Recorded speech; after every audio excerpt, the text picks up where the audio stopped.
America ತನ್ನ ದೇಶದಲ್ಲಿರುವ ಅಕ್ರಮ ವಲಸಿಗರನ್ನ ಮುಲಾಜಿಲ್ಲದೆ ದೇಶದಿಂದ ಹೊರಹಾಕ್ತಾ ಇದೆ. ಭಾರತ ಏನು ಮಾಡ್ತಾ ಇದೆ? ಅಕ್ರಮ ವಲಸಿಗರನ್ನ ಸಾಕ್ತಾ ಇದೆ.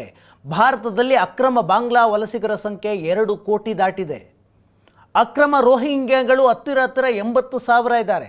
ಇತ್ತೀಚೆಗೆ ಸುಪ್ರೀಂ ಕೋರ್ಟ್ ಈ ವಿಷಯದಲ್ಲಿ ನಿನ್ನೆ ಅಲ್ಲ ಮೊನ್ನೆ ಏನು ಮುಹೂರ್ತ ಕಾಯ್ತಾ ಇದ್ದೀರಾ ಅಂತ ಸುಪ್ರೀಂ ಕೋರ್ಟ್ ತರಾಟೆಗೆ ತೆಗೆದುಕೊಂಡಿದೆ ಮೋದಿ ಸರ್ಕಾರವನ್ನು. ವಿದೇಶಿಯರು ಅಂತ ಪಟ್ಟಿ ಮಾಡಿ ಅಂತಹ ಅಕ್ರಮ ವಲಸಿಗರನ್ನು ಗಡೀಪಾರ್ ಮಾಡಿ ಅಂತ ಸುಪ್ರೀಂ ಕೋರ್ಟ್ ಸ್ಟ್ರಾಂಗ್ ವರ್ಡ್ಸಲ್ಲಿ ಮಾತನಾಡಿದೆ. ವಲಸಿಗರು ಯಾವ ದೇಶದವರು ಎಂದು ಸರ್ಕಾರಕ್ಕೆ ಗೊತ್ತಿದ್ದ ಮೇಲೆ ಯಾಕೆ ಕ್ರಮ ತೆಗೆದುಕೊಳ್ತಾ ಇಲ್ಲ ಅಂತ ಪ್ರಶ್ನೆ ಮಾಡ್ತಾ ಇದೆ ಸುಪ್ರೀಂ ಕೋರ್ಟ್. ವಲಸಿಗರ ವಿಳಾಸ ಗೊತ್ತಿಲ್ಲ, ಅವರು ಯಾವ ದೇಶದ ಯಾವ ಮನೆ, ಯಾವ ರೋಡು, ಯಾವ ಸಿಟಿ ಅಂತ ಗೊತ್ತಿಲ್ಲ ಅಂತ ಕಾರಣ ಕೊಡಬೇಡಿ, ಅವರನ್ನು ಗಡೀಪಾರ್ ಮಾಡಿ. ನೀವು ಗಡೀಪಾರ್ ಮಾಡುವುದಕ್ಕೇನು ಮುಹೂರ್ತಕ್ಕೆ ಕಾಯ್ತಾ ಇದ್ದೀರಾ? ಅಕ್ರಮ ವಲಸಿಗರು ಇಂಥ ದೇಶಕ್ಕೆ ಸೇರಿದವರು ಅಂತ ನಿಮಗೆ ದಾಖಲೆ ಸಿಕ್ಕರೆ ತಕ್ಷಣ ಅವರನ್ನು ಗಡೀಪಾರ್ ಮಾಡಿ.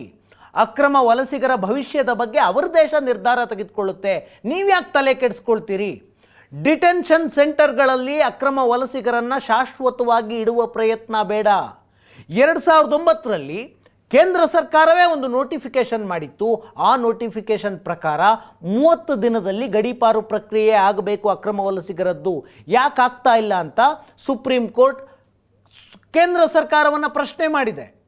ಅಕ್ರಮ ವಲಸಿಗರು, ಅಕ್ರಮ ಬಾಂಗ್ಲಾ ವಲಸಿಗರು, ರೋಹಿಂಗ್ಯಾ ವಲಸಿಗರ ವಿಷಯವನ್ನು ರಾಜಕೀಯ ವಿಷಯವಾಗಿ ಪರಿವರ್ತನೆ ಮಾಡದೆ ಕೆಲಸ ಮಾಡಿ ಅಂತ ಸುಪ್ರೀಂ ಕೋರ್ಟ್ ತರಾಟೆಗೆ ತೆಗೆದುಕೊಂಡಿದೆ.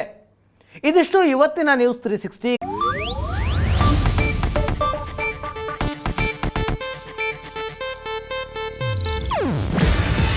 ಇದು ಏಷ್ಯಾನೆಟ್ ನ್ಯೂಸ್ ನೆಟ್ವರ್ಕ್ ಪ್ರಸ್ತುತಿ. ನೀವು ನೋಡ್ತಿದ್ದೀರಾ ಏಷ್ಯಾನೆಟ್ ಸುವರ್ಣ ನ್ಯೂಸ್.